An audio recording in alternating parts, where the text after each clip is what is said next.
Assalamualaikum warahmatullahi wabarakatuh. Selamat datang di channel Bu Guru Berbagi. Hari ini Bu Guru ingin mengajak kalian untuk belajar tentang mengambil keputusan dengan musyawarah pada muatan pelajaran PPKN kelas 5, tema 2, subtema 2.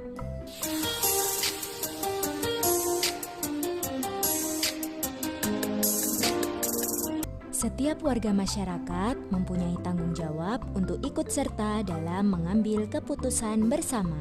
Lalu, apa itu keputusan bersama?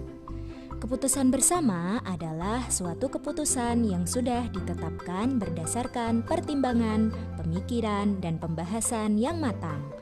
Keputusan bersama harus mewakili kepentingan bersama dan dilaksanakan penuh tanggung jawab oleh seluruh anggota atau peserta rapat.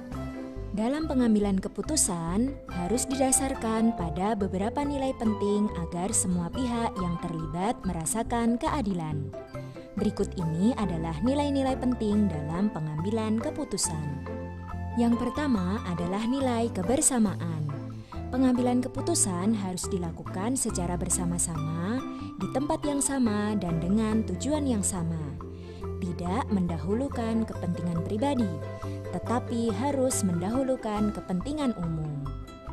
Nilai yang kedua yaitu nilai kebebasan mengemukakan pendapat. Bebas di sini artinya adalah tidak ada paksaan dari orang lain dalam berpendapat, dan pendapat yang diberikan harus logis, sopan, dan tidak menimbulkan perpecahan. Nilai yang ketiga adalah nilai menghargai pendapat orang lain. Selama pengambilan keputusan, kita tidak boleh menyela orang lain yang sedang berpendapat. Dan dalam menanggapi pendapat orang lain harus dengan cara yang sopan. Nilai yang keempat adalah nilai berjiwa besar serta lapang dada. Maksudnya adalah seluruh peserta harus menerima dan melaksanakan hasil keputusan dengan penuh rasa tanggung jawab. Selanjutnya kita akan belajar tentang musyawarah mufakat. Musyawarah adalah salah satu upaya pemecahan masalah secara bersama dalam mengambil keputusan atau mencari jalan keluar untuk mencapai mufakat. Sedangkan mufakat adalah kesepakatan untuk melaksanakan hasil musyawarah. Maka musyawarah mufakat adalah perundingan bersama untuk memecahkan masalah sehingga tercapai kesepakatan bersama.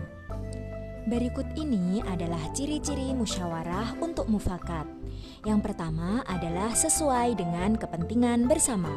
Yang kedua, pendapat yang disampaikan mudah dipahami dan tidak memberatkan anggota musyawarah. Yang ketiga adalah proses musyawarah mengutamakan moral dan hati nurani. Dan yang terakhir, hasil musyawarah harus dapat diterima dengan akal sehat dan sesuai dengan hati nurani. Dalam pelaksanaan musyawarah untuk mencapai mufakat, kita harus berpedoman pada prinsip-prinsip dan aturan musyawarah. Berikut ini adalah prinsip-prinsip dan aturan musyawarah. Yang pertama adalah musyawarah harus dilandasi dengan akal sehat dan hati nurani yang luhur. Yang kedua, musyawarah harus dilandasi dengan semangat gotong royong dan kekeluargaan. Yang ketiga adalah mengutamakan kepentingan umum, menghargai pendapat orang lain. Hasil keputusan harus dapat dipertanggungjawabkan secara moral kepada Tuhan Yang Maha Esa. Dan yang terakhir, melaksanakan keputusan bersama dengan dilandasi itikat baik dan penuh tanggung jawab. Selanjutnya, kita akan belajar tentang tata cara dan persyaratan musyawarah. Yang pertama adalah peserta musyawarah harus hadir sebelum musyawarah dimulai. Yang kedua, musyawarah dimulai jika peserta telah mencapai quorum. Quorum adalah penetapan jumlah minimum anggota yang harus hadir saat musyawarah. Yang ketiga, ada susunan kepanitiaannya.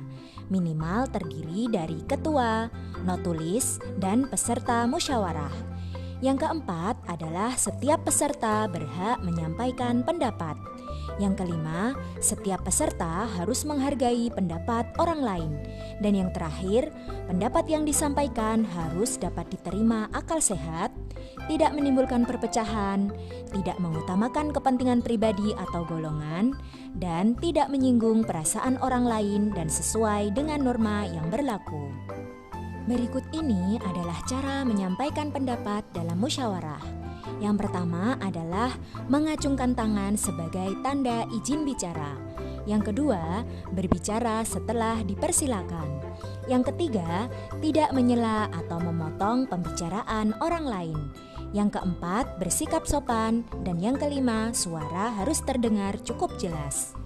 Selain itu, kita juga harus menjaga sikap dalam musyawarah. Di antaranya adalah sebagai berikut. 1. Menghargai atau menghormati pendapat orang lain. 2. Tidak memaksakan kehendak kepada orang lain. 3. Tidak boleh mencela pendapat orang lain.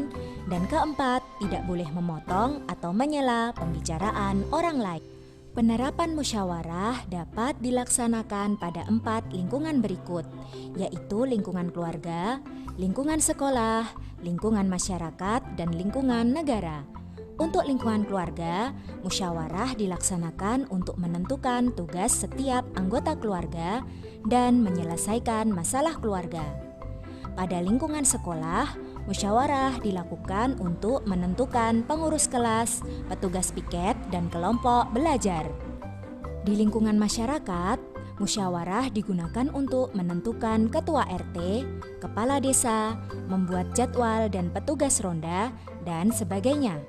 Sedangkan di lingkungan negara, musyawarah digunakan untuk dalam sidang MPR, rapat anggota DPR, rapat antar negara, dan rapat PBB. Sekian penjelasan dari Bu Guru Berbagi. Terima kasih telah menyimak video ini dengan baik. Jangan lupa tinggalkan jejak positif dengan like, comment, share, and subscribe. Wassalamualaikum warahmatullahi wabarakatuh. Sampai jumpa pada video-video berikutnya.